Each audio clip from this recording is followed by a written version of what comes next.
Isang magandang araw po sa inyong lahat, mga minamahal kong mga kapatid sa Panginoon. Muli ako ang inyong lingkod, si Pastor Ruel Camya po mula dito sa Winnipeg, Manitoba, Canada, para sa ating pag-aaral ng salita ng Diyos ngayong umaga. Welcome po sa Tinig ng Pag-asa. Sa araw pong ito, muli ipagpapatuloy natin ang ating series on the Gospel of John. Nasa chapter 18 verses 15 to 27 ang atin pong pag-aaralan ngayon. Maaari po bang again buksan ninyo ang inyong mga banal na kasulatan at samahan ninyo ako sa pagbasa ng mga talatang ating pag-aaralan ngayong araw. Simon Peter and another disciple were following Jesus. Because this disciple was known to the high priest, he went with Jesus into the high priest's courtyard. But Peter had to wait outside at the door. The other disciple who was known to the high priest came back, spoke to the servant girl on duty there, and brought Peter in. "You aren't one of this man's disciples too, are you?" she asked Peter. He replied, "I am not." It was cold and the servants and the officials stood around the fire they had made to keep warm. Peter also was standing with them, warming himself. Meanwhile, the high priest questioned Jesus about his disciples and his teaching. "I have spoken openly to the world," Jesus replied. "I always taught in synagogues or at the temple where all the Jews come together. I said nothing in secret." "Why question me?" asked those who heard me. "Surely they know what I said." When Jesus said this, one of the officials nearby slapped him in the face. "Is this the way you answer the high priest?" he demanded. "If I said something wrong," Jesus replied, "testify as to what is wrong. But if I spoke the truth, why did you strike me?" Then Annas sent him bound to Caiaphas, the high priest. Meanwhile, Simon Peter was still standing there warming himself. So they asked him, "You aren't one of his disciples too, are you?" He denied it, saying, "I am not." One of the high priest's servants, a relative of the man whose ear Peter had cut off, challenged him. "Didn't I see you with him in the garden?" Again, Peter denied it, and at that moment, a rooster began to crow. Pagpalain nawa ng Panginoon ang pagkabasang ito at pagkadinig ng kanyang mga banal na salita na sa araw na ito'y ating pagbubulayan. Nasa panahon na po tayo ng bahagi ng kasulatan kung saan ang isa sa pinakamalapit na alagad sa puso ng Panginoon ay i-deny siya 3 beses. Mga kapatid, one of the greatest dangers in the Christian life is not persecution from outside, but pride from within. Hindi daw po ang pinakamatinding pagsubok o pinakamabigat na danger ng buhay Kristiyano ay ang mga nanggagaling sa labas. Bagkus, ang malaking problema nito'y nagmumula sa pride na nasa loob. Subukan po ninyong tingnan at pagbulay-bulayan ang mga nangyari ng kaguluhan sa mga simbahang inyong kinaaniban. Yung mga problems that you have encountered already kung kayo po'y matagal ng Kristiyano. Mga kapatid, ano po yung mga naging gulo sa loob ng simbahan? Di ba sa loob? Di ba ang paghahati nangyayari sa loob? Di ho ba ang pagkakampi-kampi nangyayari sa loob? Di ho ba ang pag-atake sa mga lingkod ng Diyos nangyayari sa loob? Di ho ba ang mga away nangyayari sa loob? Hindi naman sa labas. Though we expect persecutions to come from the outside, pero most dangerous problems happening from the inside. Tama mga kapatid? Kung ikaw mga kapatid ay nanggaling na sa isang simbahan, umalis doon, lumipat, suriin mo ba't ka umalis doon? Kasi ang gulo ng loob. Hindi naman dahil pinapersecute o hinahagisan ng bomba o pinapasabog yung simbahang dati o tinitira ng pana ng mga kaaway sa labas kaya kayo umalis. Hindi. Kasi nagkagulo kayo sa loob. And to be honest, anong dahilan ng mga kaguluhan? Hindi po ba pride? Minsan ay ang paniniwala na siya ang magaling, paniniwala na siya ang matalino, na mali yung iba, siya ang tama. Mga kapatid, Satan does not always destroy believers through suffering. Though, nagtatagumpay siya dyan. Though nagtatagumpay siya sa pagbibigay ng mga sufferings para umatras, sumuko, at huwag na magpatuloy ang isang Kristiyano. But I would like to give reiteration. Satan does not always destroy believers through suffering. Often, he weakens them through self-confidence. Pinapahina ng kaaway ang mga mananampalataya, bunga ng kanilang sariling kumpiyansa. Ang kasaysayang ito ni Peter at ang kanyang denial of the Lord is one of the saddest moments in the gospel. The man who boldly declared, "Lord, I am ready to go with you to prison and to death," would only a few hours later deny 3 times that even knew Jesus. Nakakalungkot, hindi po ba? Hindi lingid sa inyo yung Luke 22:33 nang sinasabi na ng Panginoon na you will be like sheep. Mangangalat kayo, iiwanan ninyo ako. Pero ano sabi ni Pedro, ubod ng yabang, "Lord, I am ready to go with you." Full of confidence, I will go to prison and even to death. Yet, this passage is not merely about Peter's failure. He denied the Lord, but it is not only Peter's denial that we are going to look at today. The passage that we read a while ago is about the weakness of man. We can see in the passage the weakness of man, the total depravity of man, na sa kabila ng tayo ay mga mananampalataya na yung ating mga old nature ay nagpupumilit na mabuhay pa rin sa atin.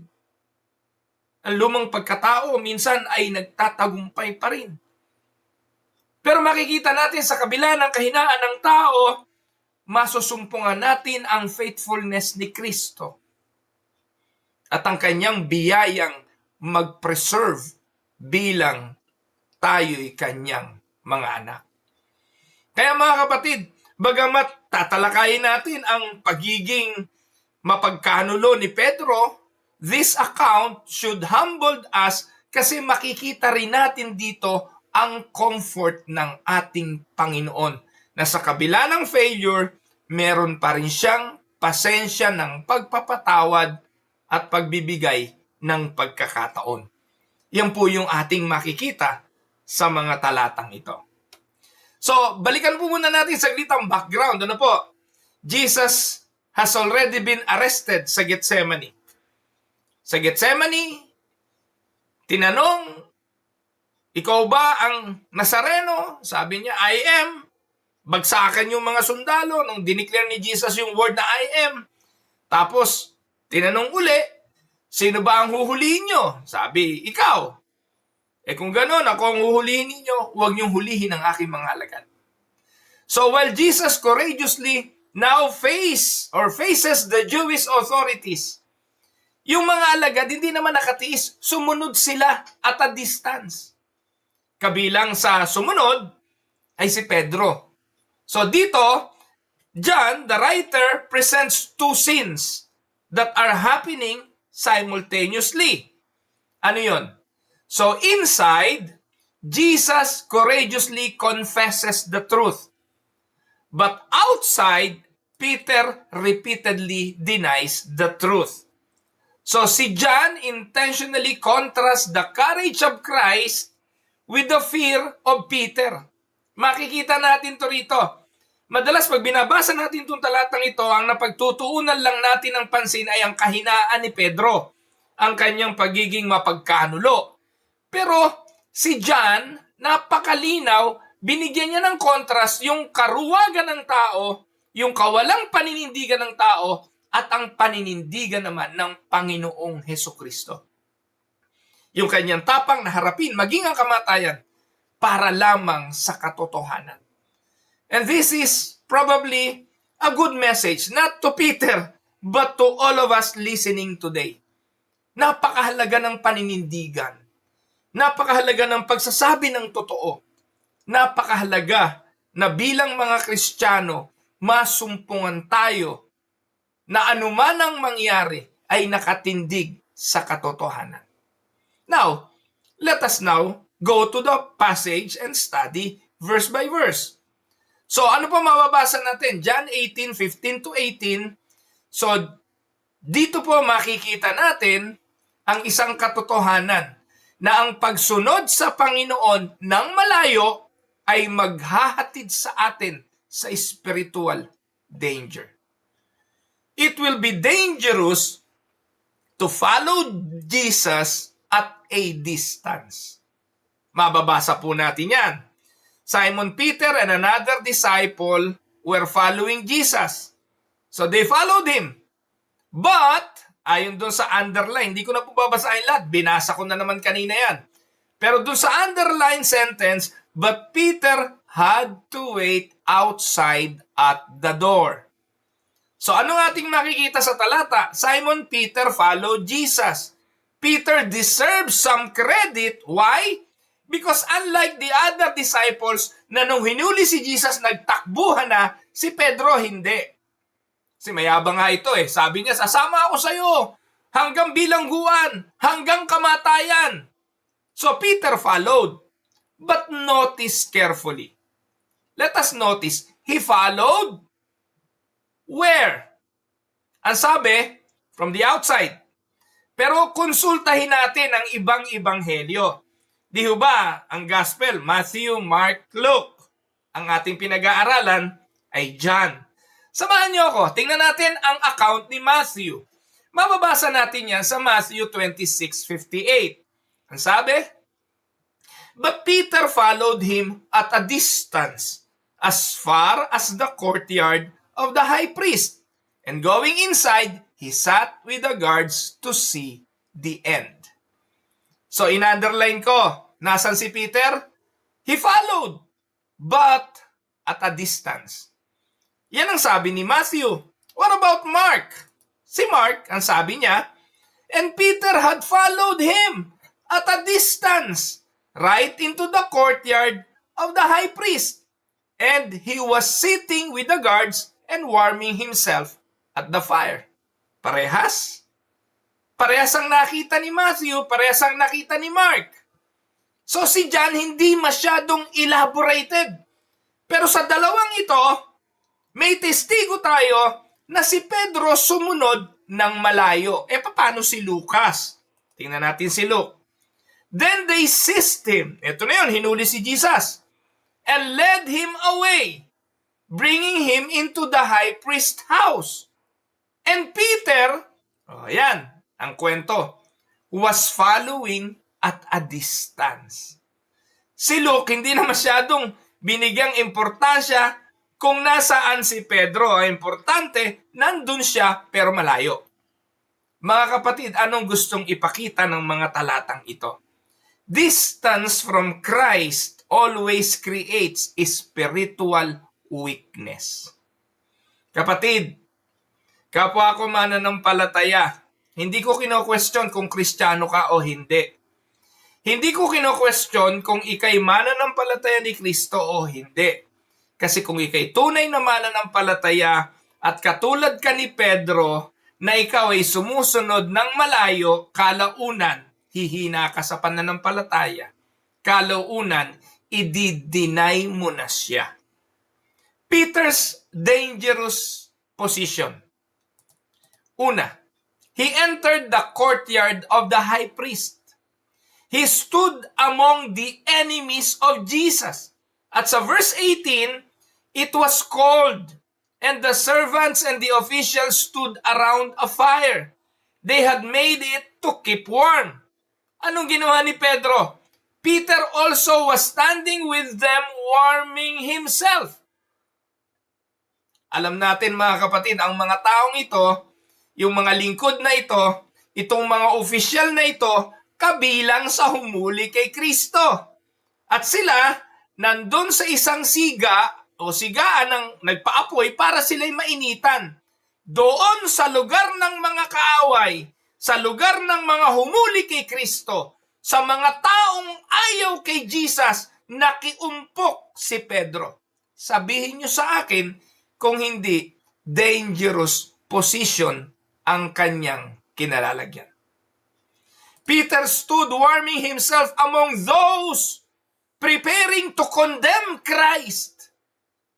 Mga kapatid, spiritually speaking, he was warming himself at the world's fire. Nagpapainit siya sa apoy ng sanlibutan.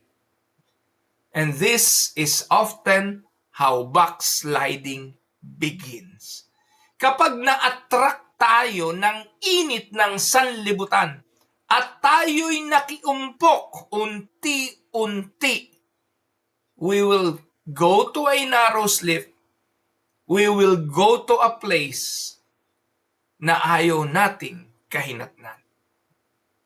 Tandaan mga kapatid, rarely does someone suddenly abandon Christ. Walang ganon. Walang nagising na sinabing, ayoko na kay Kristo. Wala namang taong nagising sa umaga at nagdesisyon, hindi na ako magiging Kristiyano kahit kailan. Walang ganon. At wala rin Kristiyanong sasabihin, ayoko nang magsimba. Na nagising lang isang umaga, ayoko nang magsimba, ayoko nang makipag-fellowship, ayoko nang makinig ng salita ng Diyos, ayoko nang magbasa. Walang ganon. It usually begins gradually. Nagsisimula ito mga kapatid saan? Less prayer, less scripture, less fellowship, more compromise, more worldly comfort. Mag-isip kayo, nang dati ubod ng init sa paglilingkod, ngayon ubod na ng lamig. Diyan nyo makikita ang naging dahilan ng kalamigang yon. Unti-unting ayaw nang magdasal. Unti-unting hindi na nagbabasa ng Bible. Di na umati ng fellowship. Dati lahat ng small group, halo. Dati lahat ng gatherings, nandun. Dati lahat ng Bible study, nandun. Pero kalaunan, wala na. Nakikipag-compromise na.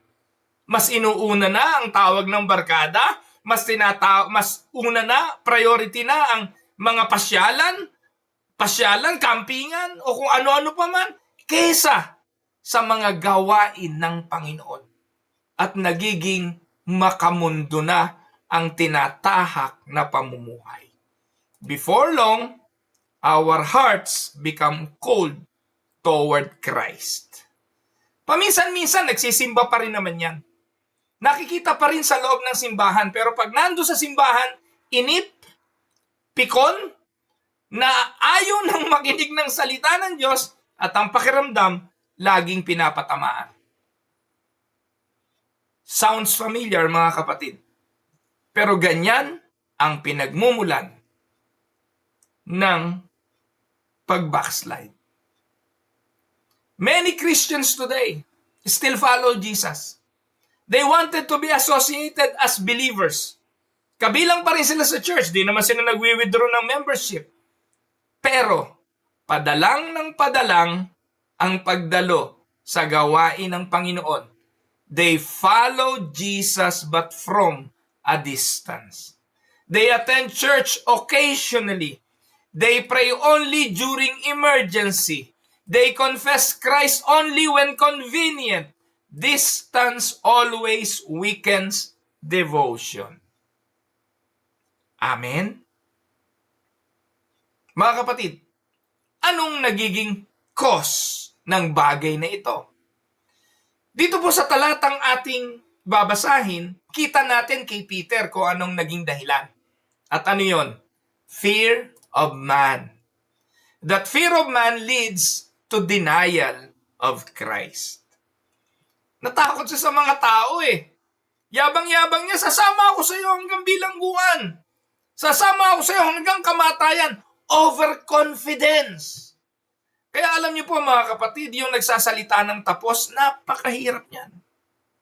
Wala tayong pwedeng ipangako sa mundong ito eh. Wala. Ang pwede lang natin sabihin, mga kapatid, kung mapapakompromise tayo sa isang pangako, ang pwede nating sabihin, sa kalooban ng Panginoon. If the Lord's will. Kasi we don't have control of tomorrow. John 18:17-18. You aren't one of this man's disciples too, are you? She asked Peter, and he replied, I am not. Sa 25:27, meanwhile Simon Peter was still standing there, warming himself. They asked him, you aren't one of his disciples too, are you? He denied it, saying, I am not.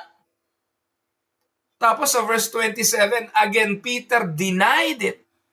And at that moment, a rooster began to crow. Dito mga kapatid, sa mga talatang ito, Peter faces three simple questions. Not from the soldiers, not from the judges, not from the kings. Kanino galing ang tanong? Sa lingkod. Sa ordinaryong mga tao. Tingnan natin. Tingnan ang talata. Ano yung first denial? The first denial, a servant girl asked. A servant girl. You also are not the one or not one of this man's disciples, are you? Ano sagot ni Peter?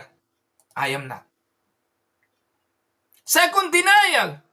Again, people ask. You also are not one of his disciples, are you? Again, Peter replies, I am not. Third denial. One of Malchus' relatives recognizes Peter. Dito wala na siyang kawala rito. Mas matindi ebidensya nito eh. Si Malchus, kamag-anak nung taong tinagpasan niya ng tenga. Kaya kilala siya nito. Nakilala siya. At ang sabi ng lalaki, I saw you in the garden with him. Peter denies once more. Immediately, pagka-deny niya ng ikatlo, the rooster crowed. Now, siguro ang tanong why did Peter fall? Bakit siya nag-deny? Dahil ba sa hindi niya mahal si Jesus? No! Not because he lacked love. He loved Jesus. Maybe hindi niya naiintindihan yung mangyayari.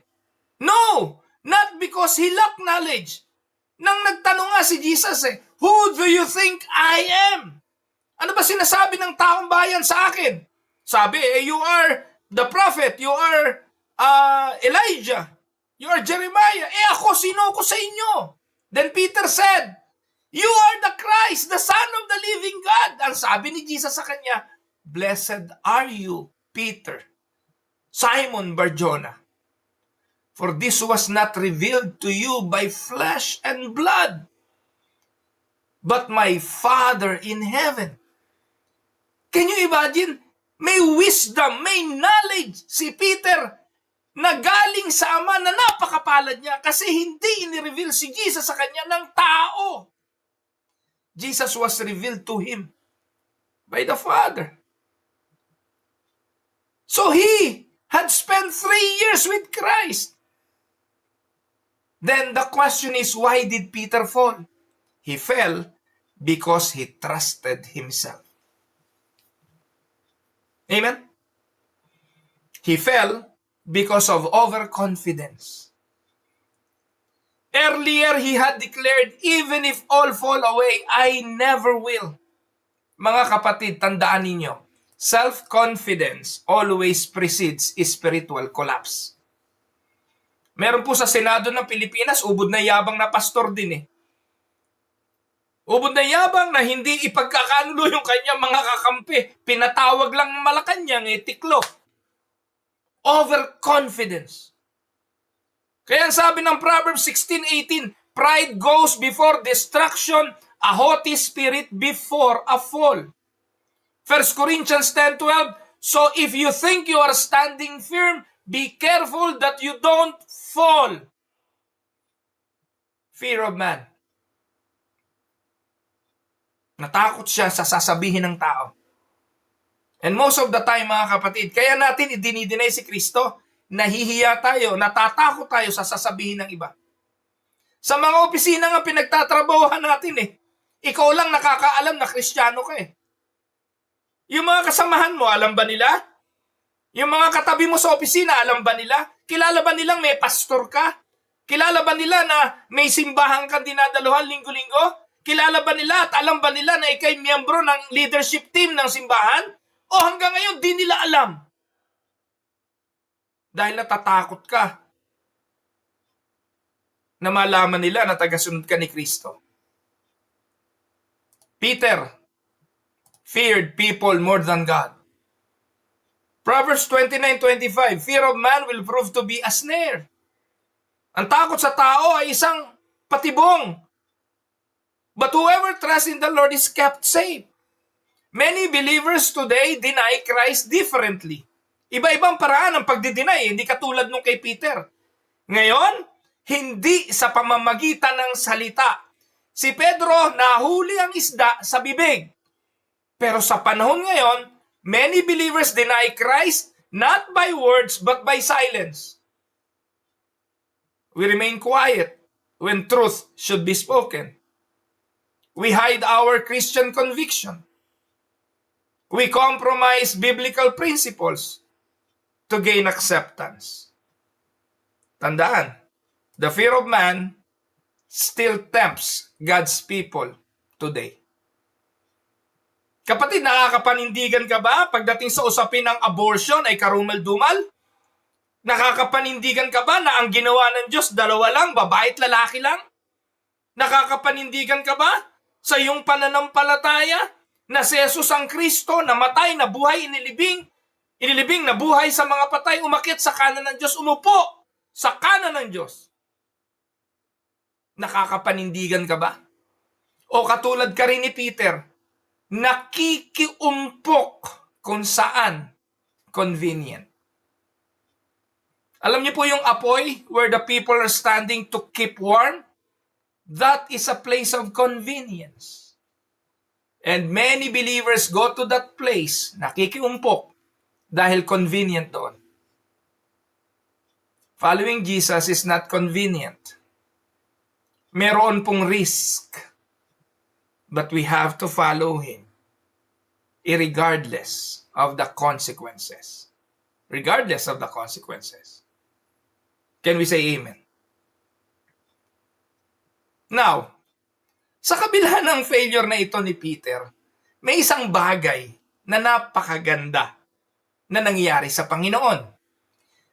Sa labas, si Peter denied Jesus, but Jesus remains faithful while Peter fails. John 18:19-24. Meanwhile, the high priest questioned Jesus about his disciples. Kayo na po magbasa. Binasa ko na yan kanina. Si John, napakaganda ng kanyang narrative. Habang si Peter nagdi-deny doon sa labas, si Jesus sa loob, habang kino-question ng high priest, ay naninindigan. John intentionally alternates between Jesus and Peter. Peter denies, Jesus confesses. Peter fears, Jesus stands firm. Peter protects himself, Jesus gives himself away. What an incredible contrast. Amen? Ang ganda, di po ba? Kaya ito yung kagandahan ng nagbabasa ng Bible at nag-aaral tayo verse by verse. Nakikita natin na may contrast talaga ang human nature at ang Panginoon. May kahinaan talaga tayo, incomparable tayo sa paninindigan ng Panginoon. Siya ang ating halimbawa ng pagtindig sa katotohanan na kahit taya ang buhay, gagawin. Mahina talaga tayo, mga kapatid. Malimang aminin natin ang ating kahinaan, wala tayong pag-asa. Kung mananatili tayong katulad ni Pedrong ubod ng yabang, hindi po tayo magtatagumpay. Jesus never denied the truth. The high priest questioned him. Jesus answered openly. Verse 20, I have spoken openly to the world. I always taught in synagogues or at the temple where all the Jews come together. I said nothing in secret. Ang ganda ng sinabi ng Panginoon, wala naman ako ipinahayag sa lihim. So you cannot question the things I did. Because what I did, I do it openly. Christ, our Lord, never compromised, never softened the truth, never hid his identity, even though he knew suffering awaited him. Kapatid, ang katotohanan ay katotohanan. Huwag tayong makipag-compromise. Pagtingin natin, ang kausap natin ay medyo intimidating at sinabi na, oh, let us support the LGBTQ. Let us all be inclusive. Sa takot mo, makikiayon ka na rin. Kahit alam mo, kamuhi-muhi ito sa Diyos. Di ba? At meron nga simbahan. Nagsusupport pa sa ganitong mga cause.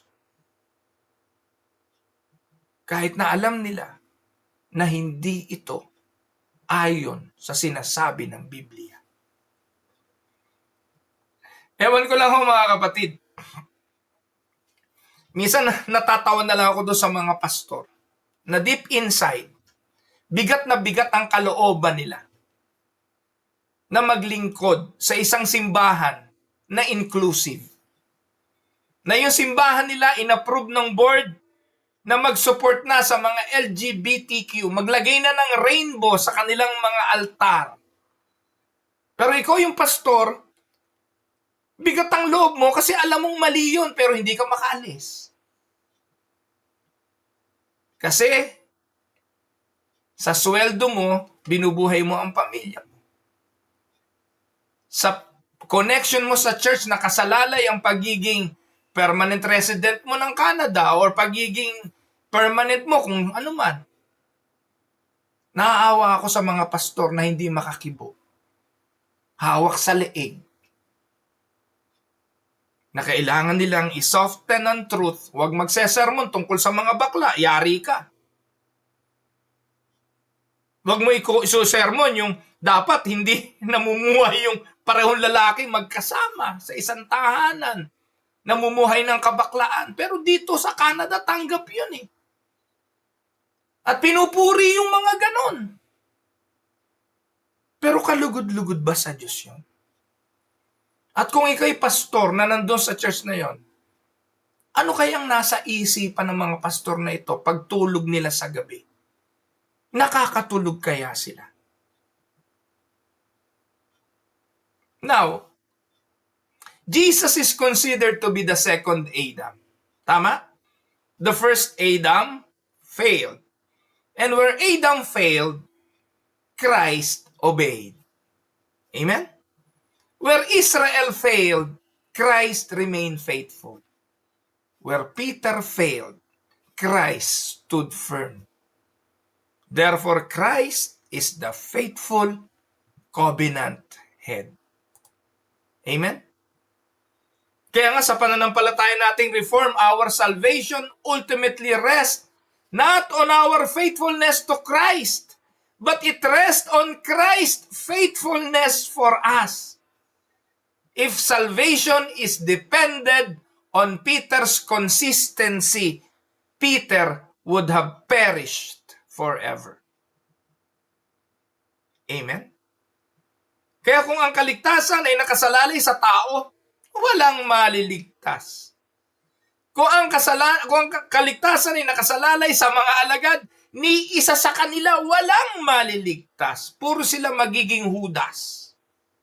Salamat, sapagkat ang kaligtasan hindi nakasalig sa ating kapit kay Kristo, kundi sa kanyang kapit sa atin. Because 2 Timothy 2:13, hindi ko na lang nailagay sa PowerPoint ito, maganda, ilista nyo rin. 2 Timothy 2:13, if we are faithless, he remains faithful, for he cannot disown himself. Amen? Now, ang tanong, alam ba ni Jesus na si Peter ay magfe-fail? Did Christ already knew Peter would fall? Yes. Christ already knew Peter would fall. Sa John 13:38, then Jesus answered, "Will you really lay down your life for me?" Tinanong ni Jesus si Peter, "Will you really lay down your life for me? Very truly I tell you, before the rooster crows, you will disown me 3 times."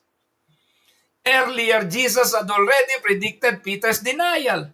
Nothing surprised Jesus. Peter's failure did not catch Christ off guard. Alam na ng Panginoon, and this teaches the doctrine of God's sovereign knowledge. God is never surprised by our failures. Kapatid, alam naman ni Jesus ang kahinaan natin hindi ba? Yet sa kabila ng alam niya ang ating kahinaan, He still loves us. Amen? Ang ganda nga si Lucas. Merong magandang sinabi si Luke Luke 22:31-32. Ito yung additional comfort na galing kay Luke. Simon, Simon, Satan has asked to sift all of you as wheat. But I have prayed for you. I have prayed for you, Simon, that your faith may not fail. And when you have returned or you have turned back, strengthen your brothers. Galing, di ba? Wala pong lingid sa Panginoon. Siya na nagsabi kay Peter, "You will deny me 3 times before the rooster crows." Pero, Simon, Simon, para bang, di ba pag binabanggit ang pangalan ng paulit-ulit, talagang merong endearment. Ruel, di ba ang sarap pakinggan?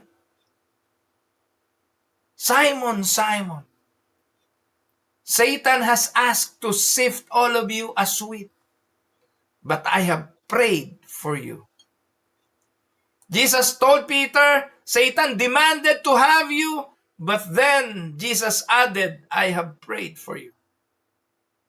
Let us notice, mga kapatid, Jesus did not pray that Peter would never stumble. He prayed that Peter's faith would not finally fail. And that is what? That is the doctrine of the perseverance of the saints. Believers may fall seriously, but they never fall finally. Amen? Now, yung tilaok ng manok, mahalaga yon. Yung tilaok ng manok, defining moment yon. The rooster crowed. It was a grace awakens the conscience. Di ba kailan ba natilaok ang manok? Pag ang manok daw tumilaok sa gabi, may problema yung manok. Kasi most of the time, ang manok tumitilaok sa umaga. Signifying it is high time to wake up. Panggising nga natin sa Pilipinas yan Talaok! Ibig sabihin umaga na, gumising na. Kaya yung pagtilaok ng manok dito is a time to wake up. At ang tilaok ng manok, mga kapatid, hindi nyo man naiisip, ito'y biyaya ng Diyos. Sapagkat kung hindi ka magigising, edi patay. Pag hindi na nagising ang tao, patay na, di ba? Kaya napakapalad nyo pag may alarm clock kayo na nanggigising, o may asawang nanggigising, o merong sino mang kasamang nanggigising. Kasi baka minsan hindi na tayo magising. Kaya pag nagising tayo, kung anumang paraan, biyaya yun ng Diyos. At dito ang ginamit, manok. Immediately, again, Peter denied it, and that moment, rooster began to crow. Immediately, the rooster crowed after the denial. And this was no accident. God had appointed the rooster. It reminded Peter of the word of Jesus. And the other gospel, ano sabi sa atin ng ibang ebanghelyo? Sa John, nung tumilaok ang manok, that's it. Pero tingnan nyo kay Luke. Ang ganda kay Luke eh. Kaya maganda, may comparative analysis tayo eh. Sabi po sa aklat ni Luke, Jesus looked directly at Peter. Sa John, hindi binanggit yan eh. Pero Luke 22:60 to 62, basahin po natin. But Peter said, "Man, I do not know what you are talking about." And immediately while he was still speaking, the rooster crowed. Verse 61. And the Lord turned and looked at Peter. And Peter remembered the saying of the Lord, how he had said to him, "Before the rooster crows today, you will deny me 3 times." At dahil doon, ano nangyari? And he went out and wept bitterly. Galing, di ba? Imagine that moment. Tiningnan siya ng Panginoon. Sa tingin ninyo, anong tingin yon? Tingin kaya ng galit? No, not of hatred. Disgust? No, not disgust. Disgust. Ano tingin nyo? Rejection? No! The look of Jesus was a loving, convicting look. Parang sinabing, Peter, ngayon alam mo na. At dahil doon, Peter went out and wept bitterly. Ngayon ang tanong, genuine ang pagtangis o kaipokritohan? Marami kasi kunwari lang, iyak eh.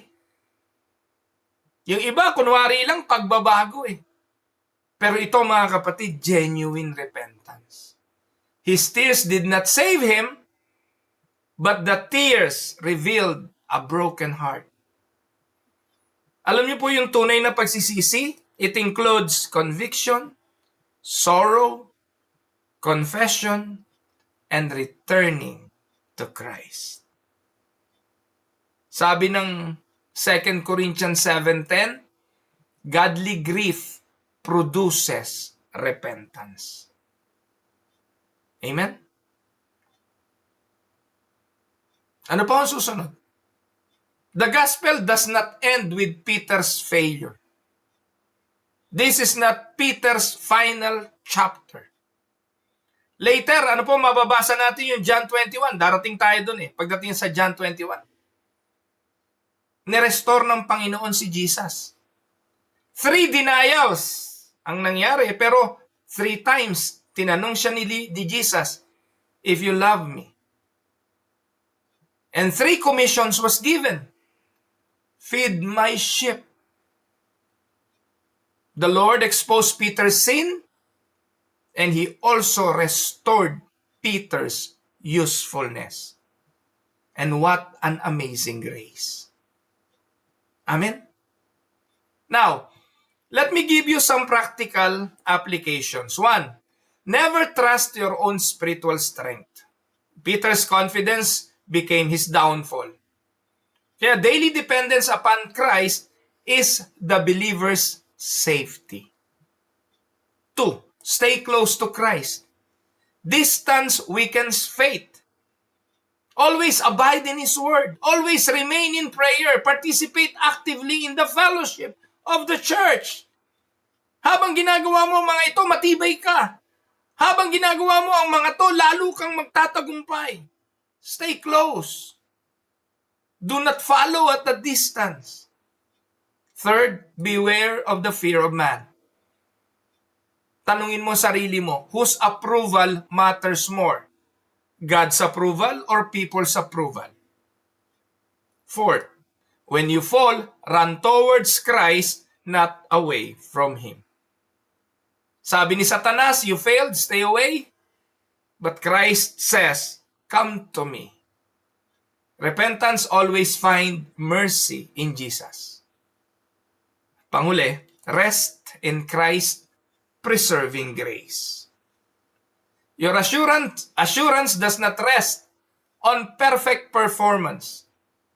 It rests upon the perfect Savior. Jesus never loses his sheep. Amen? Mga kapatid, the father teaches his little child to walk across a crowded street. The child thinks he is holding tightly to his father's hand, but in reality, the father is holding tightly to the child. If the child's grip weakens, the father's grip does not. That is Christian life. Our grip on Christ often weakens, but his grip on us never fails. Amen? Mga kapatid, to conclude, Peter's denial reminds us that every believer is capable of grievous sin when relying on self. Christ's faithfulness reminds us that our salvation depends entirely upon Him. Peter fell, Christ stood. Peter denied, Christ confessed. Peter failed, Christ remained faithful. That is the good news. Our hope is not that we will never stumble. Our hope is that Christ never stumbles. Therefore, walk humbly, depend daily on Jesus, confess Him boldly before men, and when you fail, run immediately to the Savior whose grace is greater than your sin. For the same Lord who restored Peter is the same Lord restoring His people today. Amen? Now let us go to some reflection questions. 1. Are you following Christ closely or have you begun following Him from a distance? In what situations are you most tempted to fear people more than God? Are you relying on your own spiritual strength or on the grace of Christ? And the last, how does Peter's restoration encourage you after your own failures? Ako po ang inyong lingkod, si Pastor Ruel Camia mula dito sa Winnipeg, Manitoba, Canada, para sa pag-aaral ng salita ng Diyos ngayong umaga, dito po sa Tinig ng Pag-asa. Mga kapatid, bukas po muli, magkita-kita tayo at pagsaluhan natin muli ang salita ng Diyos dito sa Tinig ng Pag-asa. God bless everyone.